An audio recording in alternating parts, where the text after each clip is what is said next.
Hello friends, welcome back to my channel easy science classes में। आज हम social science यानी हिस्ट्री का चैप्टर नंबर 1 पढ़ने जा रहे हैं, जिसका नाम है फ्रांसीसी क्रांति।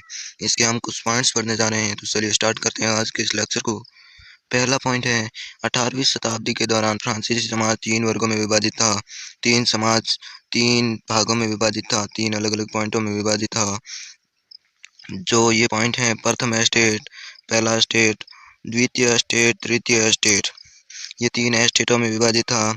प्रथम एस्टेट में चर्च एवं पादरी आते थे। चर्च एवं पादरी वर्ग के कुछ लोग आते थे। एवं द्वितीय एस्टेट में फ्रांसीसी समाज का कुलीन वर्ग आता था, तथा तृतीय एस्टेट में बड़े व्यवसायी, व्यापारी, अदालती कर्मचारी, वकील, किसान, कारीगर, भूमिहीन मजदूर आदि आते थे। अगला पॉइंट है, लगभग 60% जमीन पर कुलीनों और चर्च और तीसरे एस्टेट अमीरों का अधिकार था। तीसरे एस्टेट में सिर्फ अमीरों का अधिकार था, न कि सभी तीसरे एस्टेट के लोगों का। अगला पॉइंट है, तृतीय एस्टेट से चर्च द्वारा वसूला जाने वाला कर था। उस कर का नाम था टाइल, तथा तृतीय एस्टेट के सरकार द्वारा वसूला जाने वाला टैक्स का नाम यानी कर का नाम टाइल था। ये 2 प्रकार के कर थे वहाँ पर। प्रथम 2 एस्टेट यानी पादरी वर्ग और कुलीन वर्ग के लोगों को जन्म से कुछ विशेष अधिकार प्राप्त थे, जैसे राज्य को दिए जाने वाले कर, टैक्स से छूट, उनको कोई टैक्स नहीं देना पड़ता था। अगला पॉइंट है, राज्य के सभी टैक्स तृतीय एस्टेट के लोगों द्वारा वहन किए जाते थे या दिए जाते थे। अगला पॉइंट है, 1770 में लुईस 16 यानी लुईस 16वें फ्रांस की राजगद्दी पर आसीन हुआ।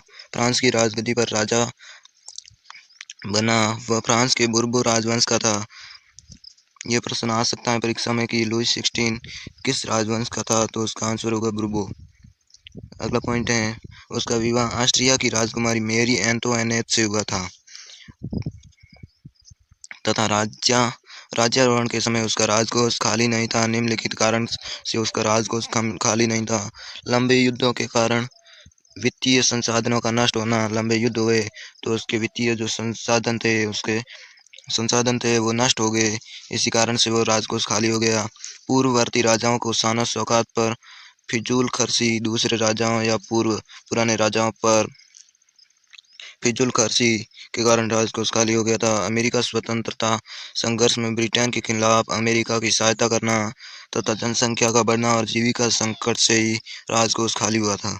मध्य वर्ग जिसमें वकील, शिक्षक, लेखक, विचारक आदि आते थे, वे ने जन्म आधारित विशेष अधिकार पर प्रश्न उठाने कर दिए। जो मध्य वर्ग के लोग थे, उन्होंने ये प्रश्न उठाया कि इनको विशेष अधिकार क्यों प्राप्त हैं और हमें विशेष अधिकार क्यों नहीं प्राप्त हैं। इन पर प्रश्न उठाने शुरू कर दिए। अगला पॉइंट है, बढ़ते कर्ज के दबाव में लुईस 16 ने 5 मई 1789 को एस्टेट जनरल की बैठक बुलाई ताकि नए करों को पास किया जा सके। तृतीय एस्टेट के लोगों के द्वारा जब दबाव बढ़ा तो लुईस 16 ने डरकर 5 मई को 1789 को एस्टेट जनरल की बैठक बुलाई ताकि करों को पास किया जा सके। अगला पॉइंट है, एस्टेट जनरल में मतदान एस्टेट के आधार पर होता था, यानी एक एस्टेट एक वोट होता था, न कि प्रति व्यक्ति के आधार पर, यानी एक व्यक्ति एक वोट नहीं था। लेकिन इस बार तीसरे एस्टेट के लोग संख्या आधारित मतदान की मांग करने लगे, यानी इस बार तृतीय एस्टेट के लोगों ने कहा कि एक व्यक्ति एक वोट और एक मोल होगा। अगला पॉइंट है, लुईस 16 ने उनकी मांग खारिज कर दी, जिसके विरोध में तीसरे एस्टेट के लोगों ने सदन का बहिष्कार किया, यानी उसके जो उन्होंने कहा था उनको अस्वीकार कर दिया। जैसे तृतीय एस्टेट के लोगों ने सदन बहिष्कार यानी विरोध कर दिया उनका। अगला पॉइंट है, 20 जून 1789 को वे लोग वर्साय के एक टेनिस कोर्ट में एकत्रित हुए और अपने आप को नेशनल असेंबली घोषित कर दिया। अगला पॉइंट है, इधर पूरे फ्रांस में महंगाई और अफवाहों का बाजार गर्म था और जगह जगह हिंसक प्रदर्शन होने लगे थे, तथा 14 जुलाई 1789 को क्रुद्ध भीड़ ने बास्तिल के किले को तोड़ दिया और राजनीतिक कैदियों को रिहा करवा दिया, यानी छुड़ा दिया। बास्तिल का किला सम्राट की निरंकुश शक्तियों का प्रतीक था। सम्राट की जो निरंकुश शक्तियां थी उनका प्रतीक था बास्तिल का किला।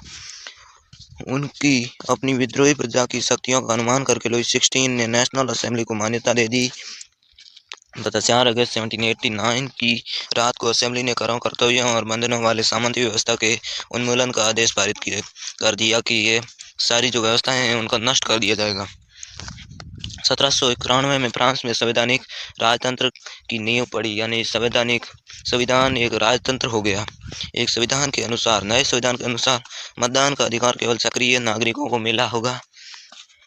जो पुरुष थे उनकी उम्र 25 वर्ष से अधिक थी, जो कम से कम 3 दिन की मजदूरी के बराबर कर चुकाते थे, यानी महिलाओं को वोट देने का अधिकार नहीं था तथा 25 वर्ष से कम उम्र वाले को मतदान देने का अधिकार नहीं था तथा कम से कम 3 दिन की मजदूरी के बराबर कर चुकाते थे, उन्हें ही मतदान देने का अधिकार था।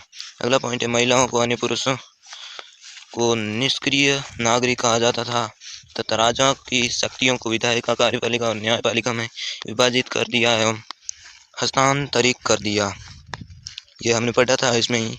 10 अगस्त 1792 को जैकोबिन क्लब के सदस्यों ने रॉबेस्पियर के नेतृत्व में नई शासन व्यवस्था के खिलाफ विद्रोह कर दिया तथा 21 सितंबर 1792 को फ्रांस को गणतंत्र घोषित कर दिया गया और अनिर्वासित असेंबली को कन्वेंशन का नाम दिया। 21 जनवरी 1793 को लुई 16 को फ्रांस के खिलाफ साजिश रचने के आरोप में फांसी दे दी गई तथा 1794 के दौरान रॉबेस्पियर ने क्रूरतापूर्वक राज्य किया, इसलिए इस काल को आतंक काल के नाम से जाना जाता है। जून 1794 में रॉबेस्पियर को गिलोटिन पर सटा दिया गया। गिलोटिन एक तरह का यंत्र होता है जिससे धड़ तथा सिर को अलग कर दिया जाता है। रॉबेस्पियर के पतन के बाद फ्रांस का शासन मध्यम वर्ग के संपन्न के लोगों के पास आ गया। उन्होंने 5 सदस्यों वाली एक कार्यपालिका डायरेक्टरी को नियुक्त किया जो फ्रांस का शासन देखती थी, लेकिन अक्सर विधान परिषद के उनके हितों का टकराव होता था। इस राजनीतिक अरिष्टता का फायदा नेपोलियन बोनापार्ट ने उठाया और उसने 1799 में डायरेक्टरी को खत्म कर दिया और 1804 में फ्रांस का सम्राट बन गया। इसी के साथ आज के इस लेक्चर को खत्म करते हैं। जय हिंद। मिलते हैं कल अगले वीडियो के साथ।